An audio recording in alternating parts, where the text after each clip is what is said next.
Every Nigerian should travel. Every Nigerian. You owe it to yourself. You are not traveling because you love traveling, but because of the experience of traveling.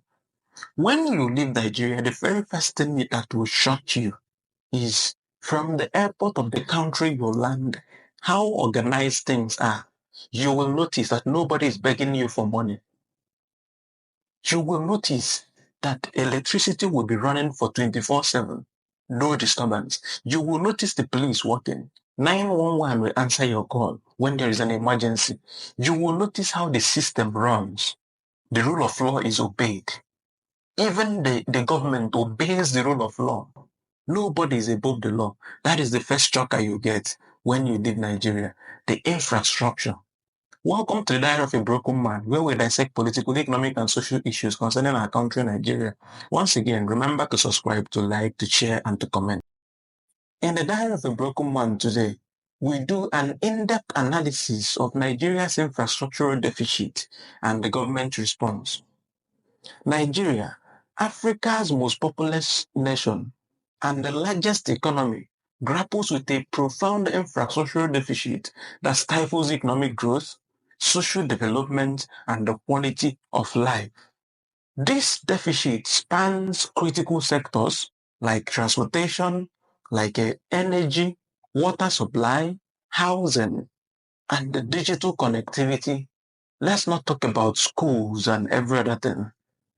And this reflects decades of underinvestment, mismanagement, and the policy missteps.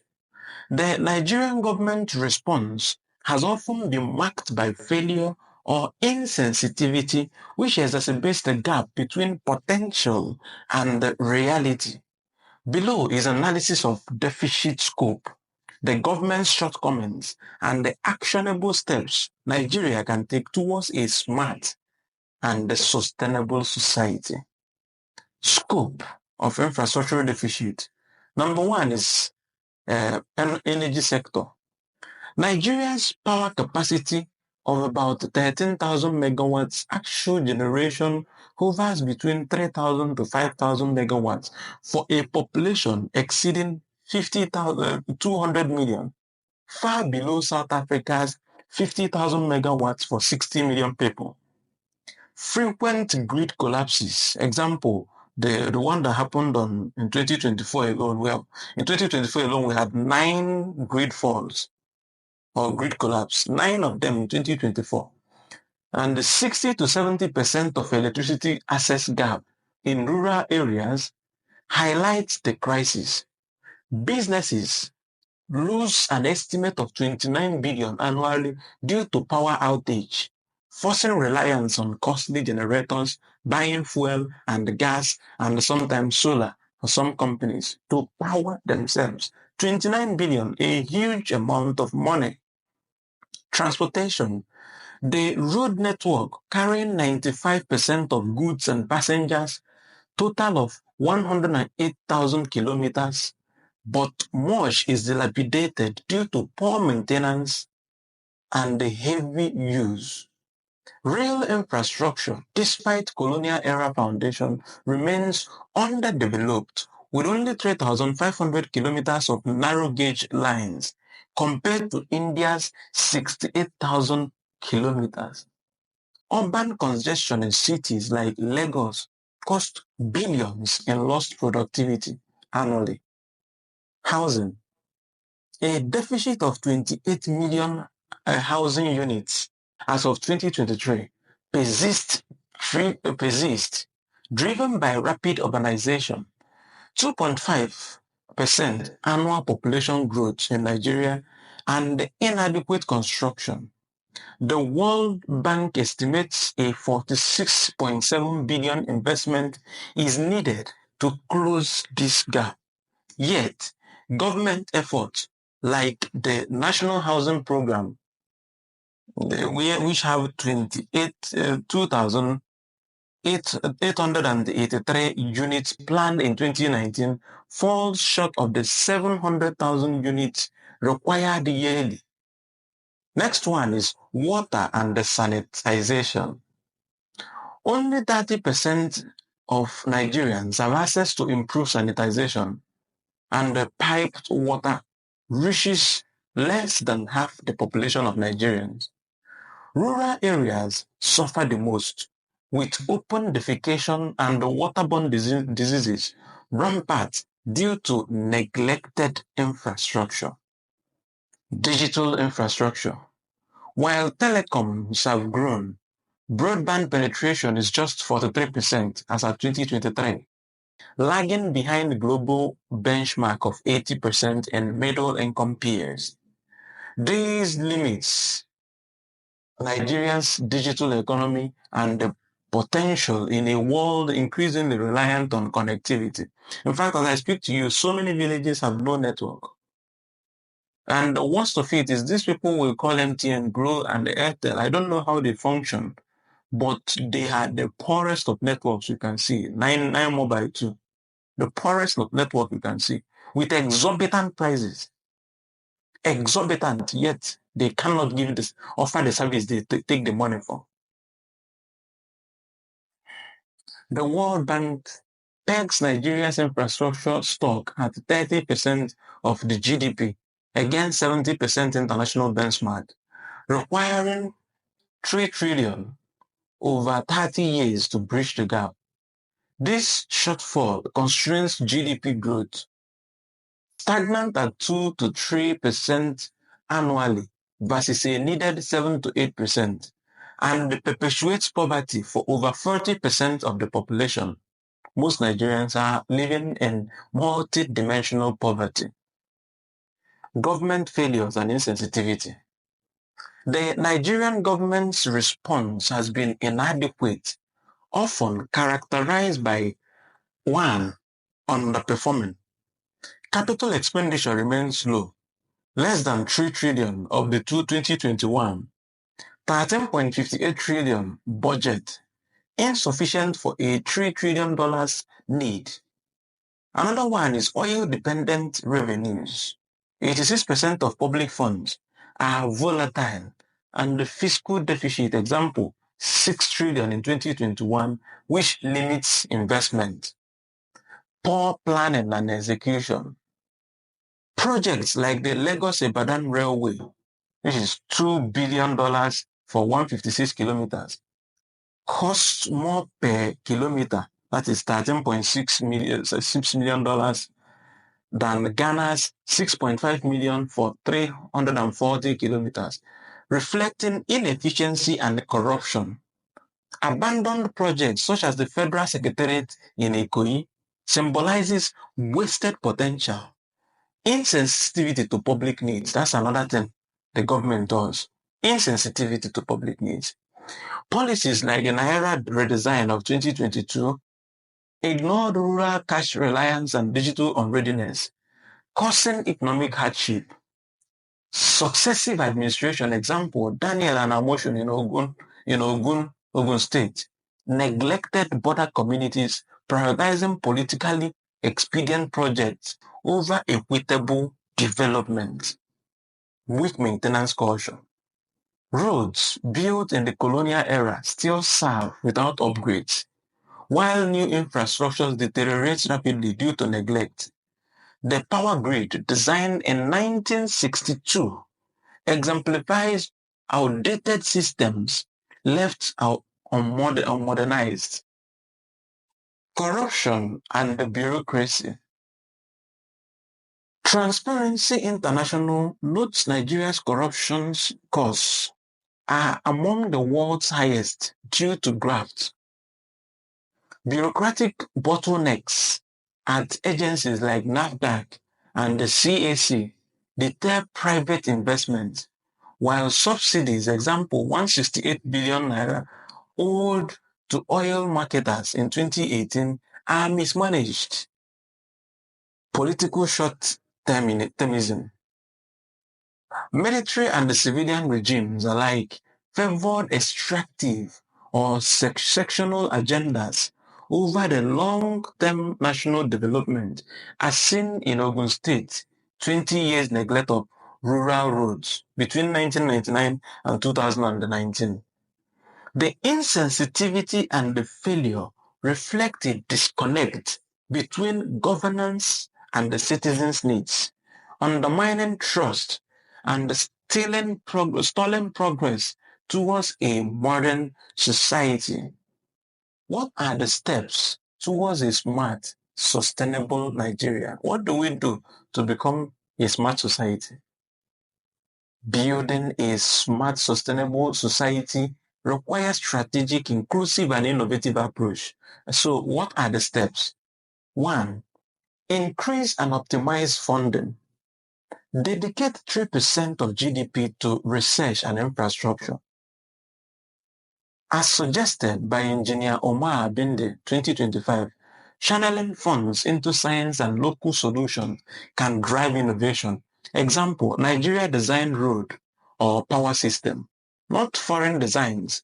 Nigeria design roads can be better. Leverage private capital. Expand public-private partnership, PPPs, as seen in the 1.5 billion Lekki deep sea port, ensuring the sanctity of contracts and reducing government overreach. Example, price control. Tap carbon credits. Monetize renewable energy projects through clean development mechanism to offset costs and fund green infrastructure. Enhance policy and execution. Evidence-based planning. Use data-driven policies to target specific deficits. Example, rural electrification over urban redundancies. Avoiding prestige projects like emotions unnecessary bridges. Decentralize infrastructure delivery. Empower states through federalism. True federalism is what we lack in Nigeria. The federal government seems to be doing everything. The states are redundant. And the governors are not taken into account. Okay. So, decentralized infrastructural delivery.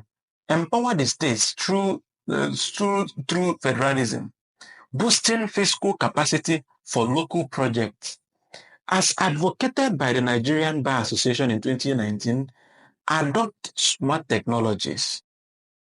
We should integrate ICT into urban planning. Example, smart grids, traffic systems. These things should have been automated and used in modern ICT to be running.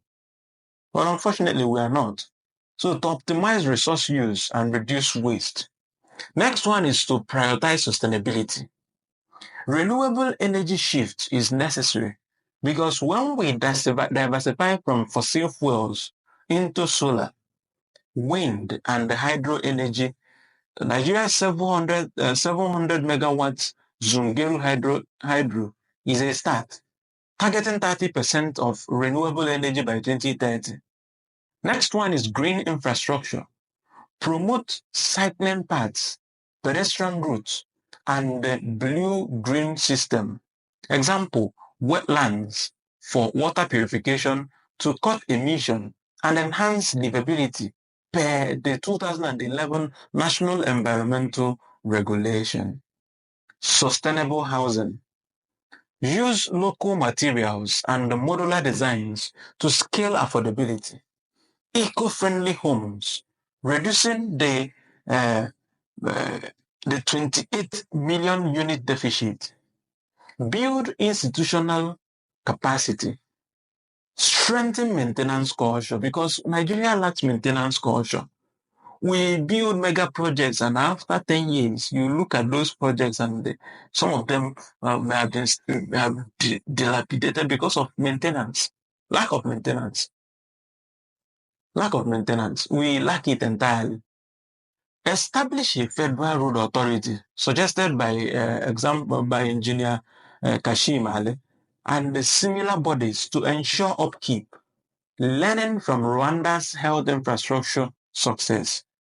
Next one is to combat corruption. Enforce transparency in procurement, example, through an e-governance, and penalize over invoicing, cutting inflated costs. The next one is skill development.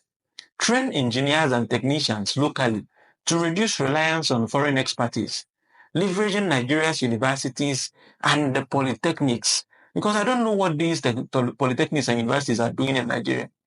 When we invite foreigners to come and build everything, Chinese companies, American companies, British companies, German companies, to build this and build that, what are our engineers doing? All these graduates every year, what are they doing? Aren't they taught those things in school? Next one is engage stakeholders. Participatory governance involve communities in project prioritization. And as Western grassroots models suggest, to align infrastructure with needs. You can't just be building infrastructure, maybe a community in know within themselves that what they need is pipe-borne water, and you are building flyover for them. To do what? When they have no drinking water. You should engage them. You should engage them. Next one is private sector collaboration. Incentivize firms to co-create solutions. Example, telecoms, expanding broadbands, balancing profit with social impact. Next one is youth empowerment.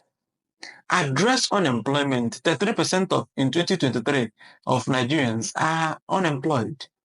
By tying infrastructure projects to job creation as agriculture reforms under Tinubu aim to do. Feasibility and impact. These are what we should be looking at. Feasibility and impact. These steps are feasible. With political will and phased implementation, the $2.7 billion Infrastructure Corporation of Nigeria in 2023 and the power sector recovery reforms signal initiative momentum. If sustained, they could lift GDP growth to 7%, halving poverty by 2030, and align Nigeria with smart, sustainable benchmarks like Singapore or Rwanda. However, success hinges on overcoming entrenched interest and short-termism. In conclusion, Nigeria's infrastructural deficit is a legacy of neglect, inefficiency, and insensitivity, but it's not intractable. The government's failure to prioritize citizens' needs has deepened the crisis, yet opportunities abound in private capitals, technology, and local ingenuity. By funding strategically, planning smartly, and engaging inclusively, Nigeria can transform from a nation of potential into a sustainable modern society, bridging the gap between its people and the prosperity they deserve. The time to act is now, not tomorrow, not next year. The cost of delay is a future too heavy to bear for the unborn generations.